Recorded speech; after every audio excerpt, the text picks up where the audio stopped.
you can see, this place is pretty much unchanged from the Cold War. This is a converted missile silo. How much can this place withstand? It was engineered to withstand a 10-kiloton nuclear warhead.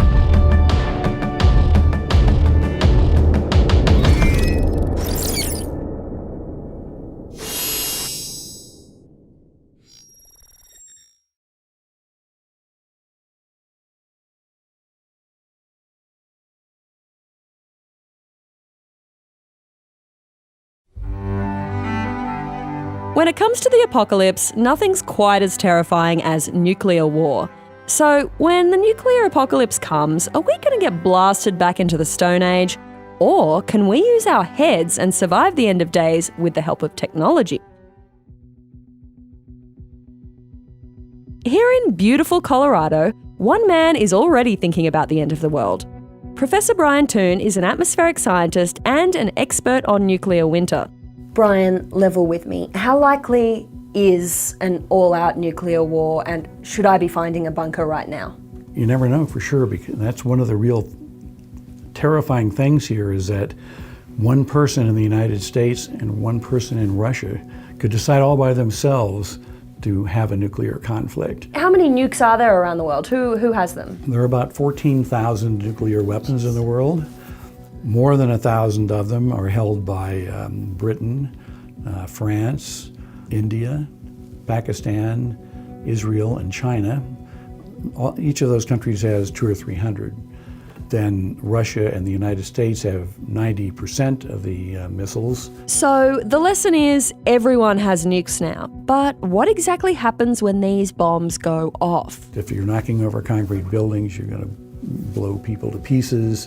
So there's a range of going out from distance in which you die from the blast wave tearing you to pieces, the radiation burning you up, the light wave burning you or catching you on fire. What happens when day one, a week later, a year later, what are we looking at? Well, when a nuclear weapon explodes, it sends out a burst of light. It's like bringing a piece of the sun, which is nuclear explosions happening, down to the earth. And that burst of light catches everything around it on fire. That fire sends huge amounts of smoke into the stratosphere. But because it doesn't rain up there, it takes years for that smoke to clear, creating a nuclear winter. Blocks sunlight from reaching the ground, which of course makes it cool off. It gets cold at the ground. And people expect that about 90% of the global population will die from starvation because there won't be anything to eat. The more I thought about nuclear winter, the more terrified I became. I needed a plan to survive the nuclear apocalypse before the world went to hell. So where do you go when you want to get off the grid? Kansas. Here in the heartland of rural Kansas, one man is offering millionaire preppers a high-tech way to avoid the apocalypse. Welcome to the Survival Condo. This former Cold War missile silo is now a luxury bunker built for the super rich. Going off the grid no longer means giving up a lavish lifestyle. Think of it kind of like cribs, in camo. From the outside, the security cameras, armoured guard, and 8-ton steel doors are the only sign you're entering a top-secret facility. In fact, this place is so top secret, I can't even tell you where it is. I'm here to meet the man behind the condo, Larry Hall, who's going to give me a full tour. So Claire, those doors that we just came in through weigh 8 tons each. So they're 16,000 pounds. They're armored steel filled with concrete. So you definitely hear that safety bang when the door closes. Inside, this 54,000 square foot complex boasts everything you could need to live through the end of days. Okay, let's get down and show you what's underground. Okay. Oh. You're not in Kansas anymore. We're going beneath Kansas. The survival condo is spread across 15 floors and goes 200 feet underground. At the top, under the dome, are the recreation facilities like the pet park and climbing wall. Underneath that are the mechanical level, medical bay, and food stores, with luxury living quarters spread across the next 7 floors. At the bottom, a further 4 floors house a classroom, a library, a bar, a gym, and a cinema. All right, so I'll show you a full floor unit. This is a 3-bedroom, 2-bath unit, and they have 9-foot ceilings. You see we've got all these high-end stainless steel appliances. And most importantly, even though I'm 11 stories underground, I've still got a window. When these windows are all on, you come in and out of the units and you see the birds flying and the sunset coming up and the rain and the weather changing. That's the input your brain is used to.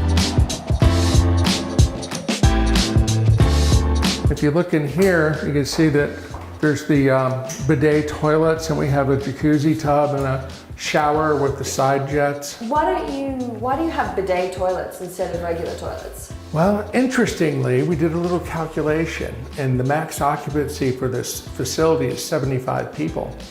And if we put toilet paper for 75 people for 5 years, that volume of toilet paper would take an entire floor to store just toilet paper. And that square footage costs about $3 million to build. Okay, so, bidet it is. Bidet it is. Bidet it is.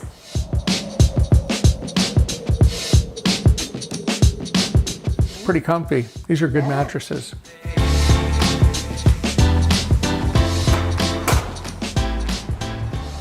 Welcome to the paradise of the beach. It's a saltwater pool. It's completely computer controlled. The pool is kept at 82 degrees. People do not expect to see a resort pool in an underground bunker.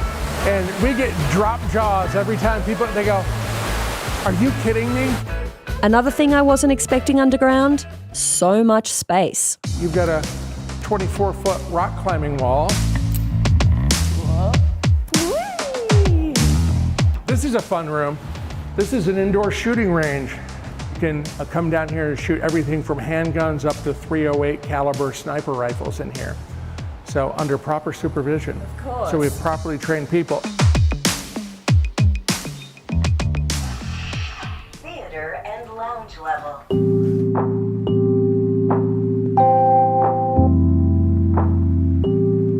So we have this media database with about 3,000 movies on it. Anything in particular you're interested in? Do you have Armageddon? Oh, we got everything. We got that. All right, let's roll that. All right.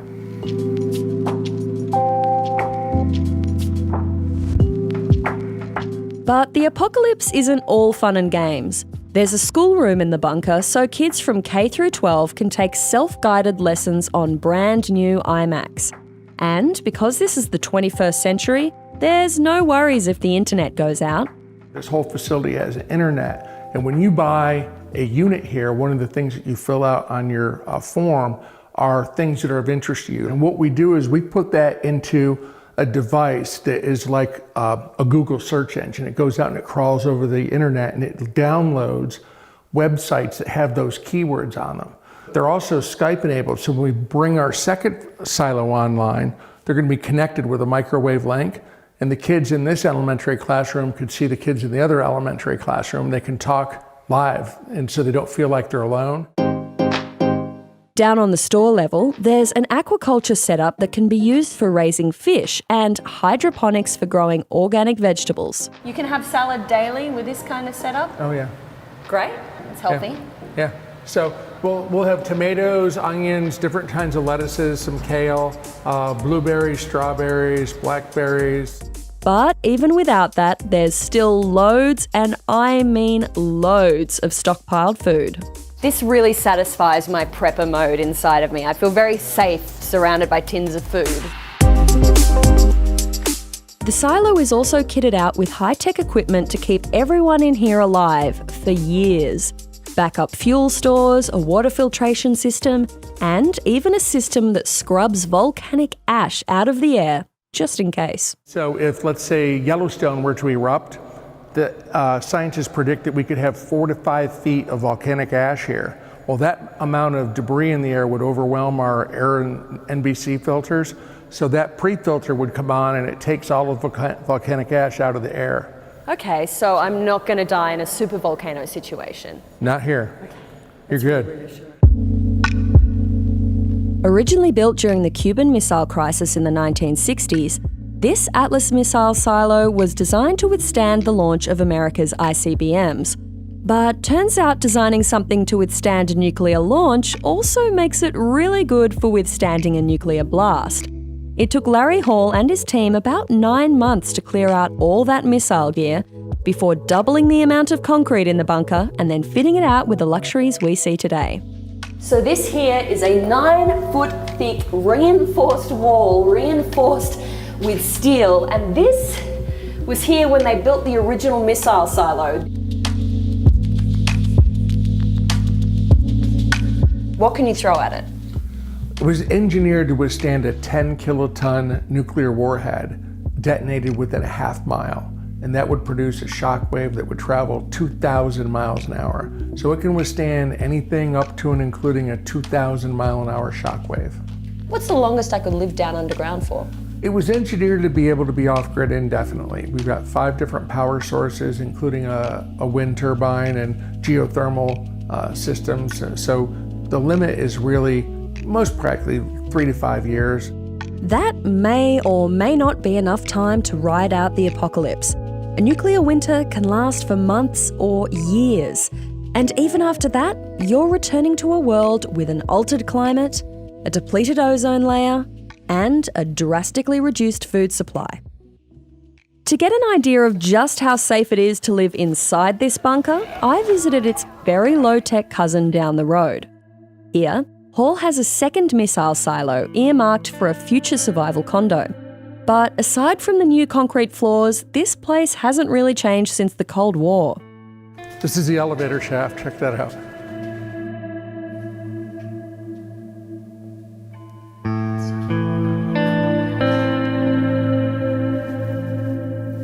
So this is upstairs in the launch control complex in the Atlas missile silo. And as you can see, this place is pretty much unchanged from the Cold War.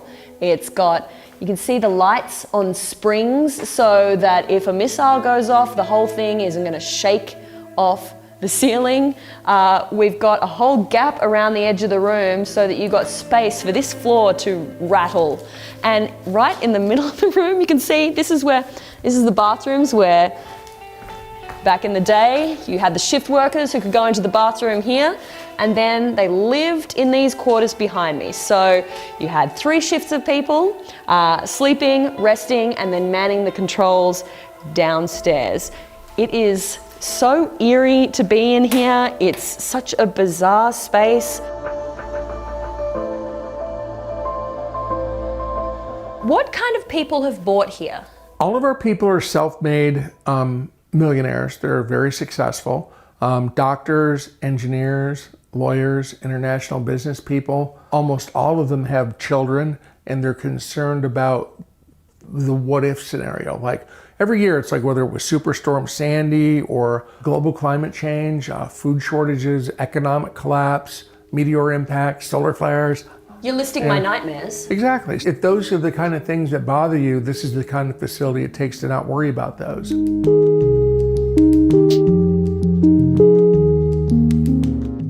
How much is it going to cost me?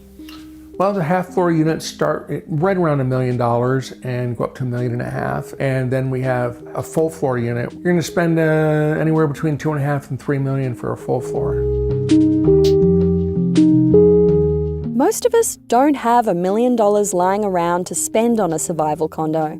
And let's be honest, signing the deed on one of these doesn't guarantee you'll survive a nuclear winter, or any apocalyptic scenario for that matter. Luckily for the rest of us, there are thousands of innovators working on solutions to save humanity from the end of the world. I'm just going to have to keep looking for them.